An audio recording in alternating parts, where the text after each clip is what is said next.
12টি সময় মুহূর্ত আছে, যে মুহূর্তগুলোতে দোয়া করলে কি হয়? দোয়া কবুল হয়। নাম্বার 1, হাজী সাহেব যখন হজ করে তখন। নাম্বার 2, ওমরাকারী ব্যক্তি যখন ওমরা করে তখন। নাম্বার 3, গাজী বীর যে আল্লাহর রাস্তায় জিহাদ করছে, জিহাদ করে সে বীর হয়ে ফিরে এসছে, এই বীর ব্যক্তি তার এই বীরত্বের পরে আল্লাহ সুবহানাহু ওয়া তাআলার কাছে দোয়া করলে সে দোয়া কি হয়? কবুল হয়। এবং এই বিষয়ে সুনান আবু দাউদ এবং অন্যান্য হাদিসের কিতাবে বিস্তারিত হাদিস আসছে। নাম্বার 4, আজানের সময় দোয়া করলে কি হয়? দোয়া কবুল হয়। নাম্বার 5, যুদ্ধের সময় দোয়া করলে দোয়া কবুল হয়। নাম্বার 6, বৃষ্টি যখন পড়ে, বৃষ্টি নাজিলের সময় দোয়া করলে কি হয়? দোয়া কবুল হয়। এই বিষয়ে আবু দাউদে সাহল ইবনে সাদ রাদিয়াল্লাহু আনহু থেকে একটা বিস্তারিত হাদিস এসেছে। নাম্বার 7, কোন ব্যক্তি যদি রাত্রে ওযু অবস্থায় থাকে, পবিত্র অবস্থায় থাকে এবং আল্লাহ জিকির করতে থাকে, ওই অবস্থায় সে দোয়া করলে দোয়া কবুল হয়। এবং এই বিষয়ে মুসনাদ আহমদ ইবনে হাম্বলে হাদিস আসছে। নাম্বার 8, রাতের শেষ ভাগে ভোর রাতে যদি কেউ উঠে আল্লাহর কাছে দোয়া করে, এই সময় দোয়া কবুল হয়। এই বিষয়ে সহিহ বুখারীর বিখ্যাত হাদিস আছে, আমরা জানি নবী আলাইহিস সাল্লাতু ওয়াস সালাম বলেছেন, ভোর রাত যখন হয় আল্লাহ তাআলা দুনিয়ার আসমানে আসেন, এসে বান্দাকে ডাকতে থাকেন, তোমাদের কোনো চাওয়া আছে কিনা পেশ করো, আমি চাওয়া মঞ্জুর করব। তাহলে ভোর রাতে দোয়া করলে দোয়া কবুল হয়। নাম্বার 9, জুমার দিন, আগামীকালকে শুক্রবার, এই শুক্রবারে জুমার দিনে একটা সময় আছে যে সময় দোয়া কবুল হয়। কোন সময় সেটা হাদিসে নির্দিষ্ট করে বলা হয় নাই। মুহাদ্দিসিন ইকরাম এক একজন এক একটা মন্তব্য যার যার ধারণা অনুযায়ী করেছেন। কেউ বলেছেন আসরের পরে, কেউ বলেছেন জুমার আগে পরে, বিভিন্ন সময়। কিন্তু একজন মুমিনের এই শুক্রবারের পুরো সময়টাকে চলতে ফিরতে কাজের ফাঁকে আল্লাহর কাছে মনে মনে কি করা উচিত? দোয়া করা উচিত। কারণ একটি সময় আছে দোয়া কবুল হয়, এটা কোন সময় আমরা কেউ জানি না। নাম্বার 10, লাইলাতুল কদরে দোয়া করলে কি হয়? দোয়া কবুল হয়।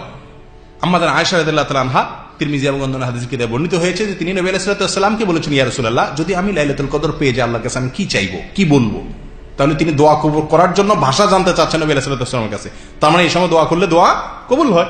নবী আলাইহিস সাল্লাতু ওয়াস সালামও তাকে ভাষা শিখিয়ে দিয়েছেন, আল্লাহুম্মা ইন্নাকা আফুউন কারীম তুহিব্বুল আফওয়া ফাফু আন্নী। এই দোয়া করিও, আল্লাহ আপনি দয়ালু, আপনি ক্ষমাশীল, আপনি করিম, অতএব আমাকে ক্ষমা করুন। তাহলে লাইলাতুল কদরে এই সময় দোয়া করলে, এই রাতে দোয়া করলে কি হয়? দোয়া কবুল হয়। নাম্বার 11, আজান এবং একামতের মধ্যবর্তী যে জায়গাটা, আমরা বেশিরভাগ টয়লেটে পড়ে থাকি, এই টাইমটাতে দোয়া করলে কি হয়? দোয়া কবুল হয়। নাম্বার 12, 5 ওয়াক্ত সালাতের একেবারে শেষ ভাগে এসে দোয়া করলে দোয়া কবুল হয়। দোয়া মাসুরা পড়ি না আমরা আত্মায়াত দুরুদের পরে? এই দোয়া মাসুরার জায়গায় শুধুমাত্র দোয়া মাসুরা আল্লাহুম্মা ইন্নী যালামতু নাফসি না, এখানে রব্বির হামহুমা পড়তে পারেন, রব্বানা আতিনা ফিদ দুনিয়া পড়তে পারেন, যে কোনো দোয়া আপনি এই জায়গায় পড়তে পারেন। দোয়া এই জায়গা হলো দোয়া কবুলের জায়গা। কেউ কেউ বলেছেন সালাতের শেষে। এই হলো মোট 12টি জায়গা, যে জায়গাগুলোতে কি হয় ভাই? দোয়া কবুল হয়। 4 অবস্থায় দোয়া কবুল হয়। এবার আসি অবস্থায়। 4টা অবস্থা আছে যে অবস্থায় কি হয়? দোয়া কবুল হয়। নাম্বার 1, সফর অবস্থায় দোয়া কবুল হয়। কি অবস্থায় দোয়া কবুল হয় ভাই? সফর অবস্থায়। ইবনে মাজাহ আবু হুরায়রা রাদিয়াল্লাহু তাআলা বর্ণিত হাদিসে আসছে, নবী আলাইহিস সাল্লাতু ওয়াস সালাম বলেছেন, সালাতু দাওয়াত ইউস্তাজাবু লাহুন্না লা শাক্কা ফিহিন্না। 3টা দোয়া কবুল হয়, কোনো সন্দেহ নাই। তার ভিতরে একটা দোয়া হলো দাওয়াতুল মুসাফির। কার দোয়া ভাই? মুসাফির ব্যক্তির দোয়া। আপনি যখন সফরে থাকবেন তখন আল্লাহর কাছে মনে মনে কি করতে থাকেন? দোয়া করেন। আমরা সাধারণত সফর করলে ওই সময় আল্লাহর অবাধ্যতা আরো বেশি করি, গান বাজনা ফুর্তি ফাট্টা করতে করতে সফর করি, ঠিক না বেঠিক? বিমানে উঠলে আগে হেডফোন লাগাই নিয়া, ইয়ারফোন লাগাই নিয়া এরপরে গান শুনতে শুনতে বিমানে যাই, ঠিক না বেঠিক?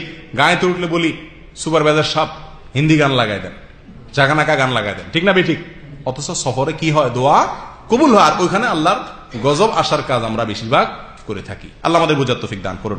তাহলে প্রথম হলো সফরের দোয়া, সফরের সময় প্রথম হলো তাহলে মুসাফিরের দোয়া, সফর অবস্থা কবুল হয়। নাম্বার 2, রোজাদার ব্যক্তির দোয়া, রোজা অবস্থা কি হয়? কবুল হয়। ইবনে মাজাহ সম্পর্কে বর্ণিত হাদিসে আসছে, নবী সাল্লাল্লাহু আলাইহি ওয়াসাল্লাম বলেছেন, ইন্নাল সাইম ইনদা ফিতরিহি লা দাওয়া মা তুরাদ।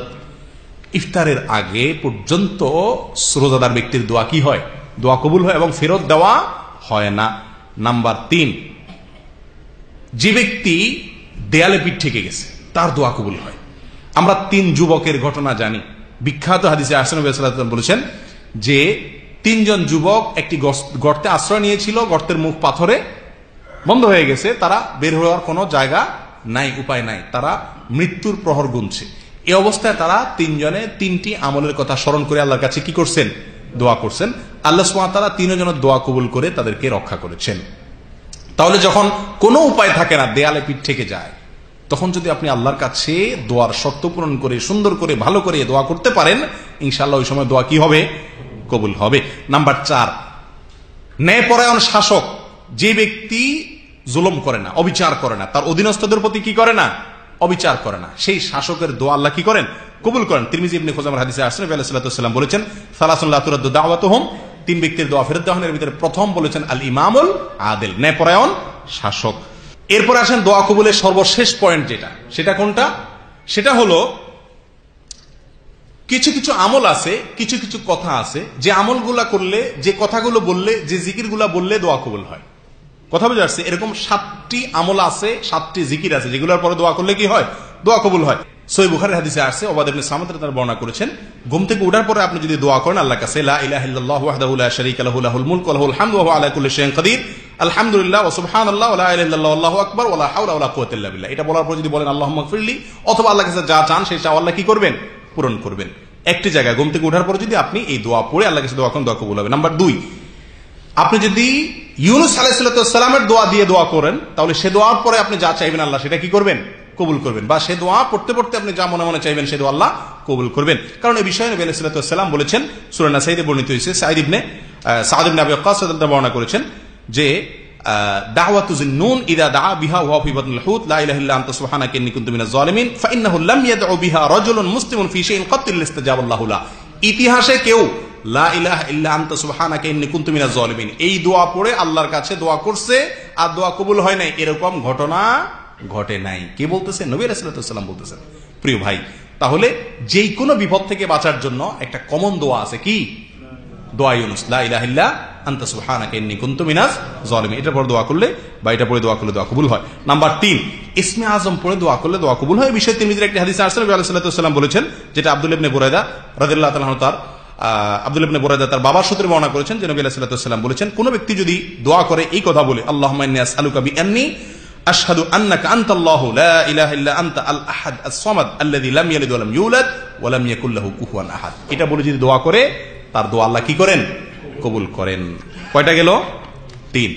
নাম্বার 4, যদি কেউ বিপদগ্রস্ত হয় এবং বিপদের পরে এই দোয়াটি পড়ে, তো আল্লাহ তাআলা তার দোয়া কবুল করেন, তার বিপদ দূর করেন এবং তার চাইতে উত্তম জিনিস আল্লাহ তাআলা তাকে দান করেন। এই বিষয়ে সহিহ মুসলিমের হাদিসে আসছে, উম্মুল মুমিনিন উম্মে সালমা রাদিয়াল্লাহু তাআলা আনহা বলেন, নবী আলাইহিস সালাতু ওয়াস সালাম থেকে আমি বলতে শুনেছি যে তিনি বলেছেন, মা মিন আবদিন তুসিবিহু মুসিবা ফায়াকুল, কোন মুমিন বান্দার যদি কোনো মুসিবত হয় আর সে বলে ইন্না লিল্লাহি ওয়া ইন্না ইলাইহি রাজিউন, এবং সাথে বলে আল্লাহুম্মা আজুরনি ফি মুসিবাতি ওয়া আখলিফ লি খায়রাম মিনহা, আল্লাহ আমার বিপদের উত্তম বিনিময় দিয়েন, ধৈর্য ধারণ করার কারণে বিপদের বিনিময় দান করেন, আর বিপদে আমার যে ক্ষতিটা হলো তার চাইতে ভালো কিছু দিয়ে আমাকে কি করেন, পোষায়া দিয়েন।